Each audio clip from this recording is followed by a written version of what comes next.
દેશભક્તિના રંગે રંગાયું જામનગર રણમલ તળાવથી રણજીતનગર સુધી યોજાયેલ તિરંગા યાત્રામાં 7,000થી વધુ જામનગરવાસીઓ ઉત્સાહભેર જોડાયા.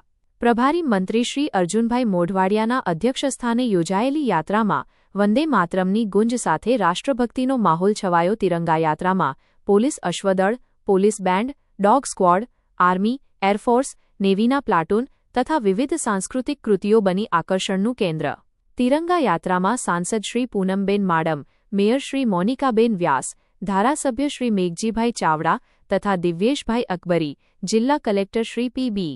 પંડ્યા, મ્યુનિસિપલ કમિશનર શ્રી દીપેશ કેડિયા, જિલ્લા વિકાસ અધિકારી સુશ્રી નિશા, પોલીસ અધિક્ષક શ્રી ડો રવિ મોહન સૈની સહિતના મહાનુભાવો જોડાયા. જામનગર, તારીખ 14 ઓગસ્ટ. સમગ્ર દેશમાં 80મા સ્વાતંત્ર્ય દિવસની ભવ્ય ઉજવણીના ભાગરૂપે ચાલી રહેલા હર ઘર તિરંગા અભિયાન અંતર્ગત જામનગર જિલ્લા વહીવટીતંત્ર અને જામનગર મહાનગરપાલિકાના સંયુક્ત ઉપક્રમે શહેરમાં ભવ્ય તિરંગા યાત્રાનું આયોજન કરવામાં આવ્યું હતું.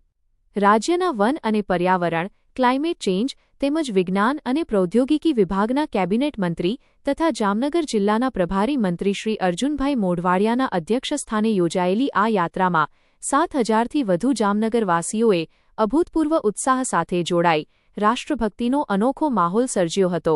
વંદે માતરમની ભાવનાને સમર્પિત આ ભવ્ય તિરંગા યાત્રામાં ભારત માતા પ્રત્યેની અખંડ શ્રદ્ધા, દેશપ્રેમ અને રાષ્ટ્રગૌરવની ભાવના પ્રબળ બની હતી. હાથમાં શાનથી લહેરાતા તિરંગા અને વંદે માતરમના ગગનભેદી નાદ સાથે સમગ્ર જામનગર જાણે રાષ્ટ્રભક્તિના રંગે રંગાયું હતું. મહાનુભાવોએ લીલી ઝંડી આપી રણમલ તળાવના ગેટના પહેલી યાત્રાનો પ્રારંભ કરાવ્યો હતો.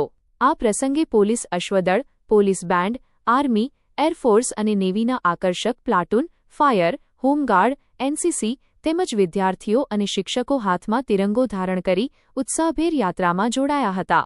રણમલ તળાવથી પ્રારંભ થયેલી તિરંગા યાત્રા રૂપિયાના સિક્કા સર્કલ થઈ રણજીતનગર ખાતે આવેલી સરદાર વલ્લભભાઈ પટેલની પ્રતિમા પાસે પહોંચી હતી.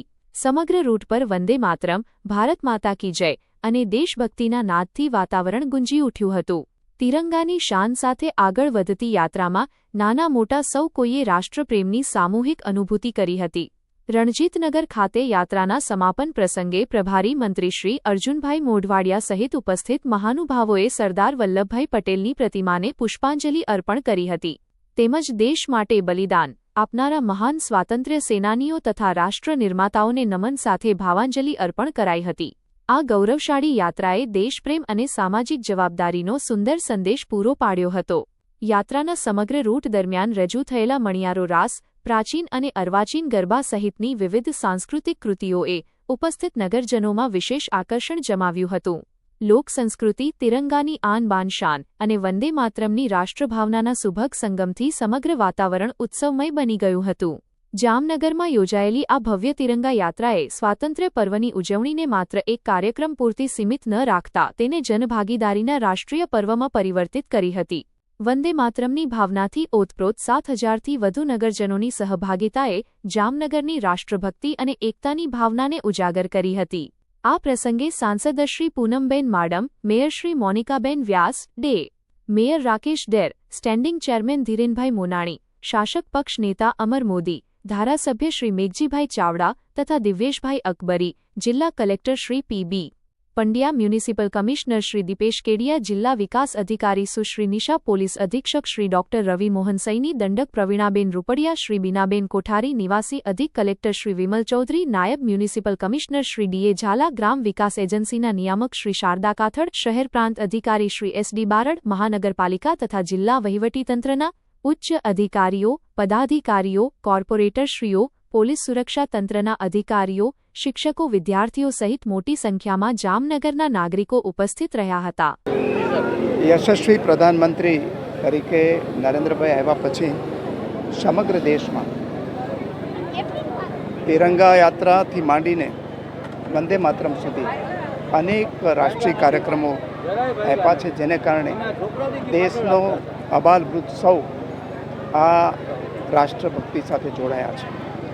આજે એવા જ એક પ્રસંગે આજે આપણા આઝાદ દિનની પૂર્વ સંધ્યાએ જામનગરમાં આ તિરંગા યાત્રા નીકળી હતી અને એમાં હજારો લોકો ભાગ લીધો. અહીંયા જામનગરના સાંસદ શ્રી પૂનમ માડમથી શરૂ કરીને અમારા બધા જ ધારાસભ્યો, બધા જ અધિકારીઓ અને બાળકો, પોલીસ જવાનો, એનસીસીના જવાનો સહિતના તમામ લોકોએ આજે પાર્ટિસિપેટ કરીને રાષ્ટ્રભક્તિ ઉજાગર કરાવી. સૌથી ધ્યાન ખેંચનારી બાબત તો એ છે કે આ યાત્રાને જ્યાંથી પણ પસાર થઈ ત્યાં તમામ લોકોએ, ભાઈઓ બહેનોએ ફૂલ વરસાવીને સ્વાગત કર્યું અને આ તિરંગાની સાથે જામનગરના અબાલ વૃદ્ધ સૌ જોડાયા. એનો ખૂબ આનંદ છે.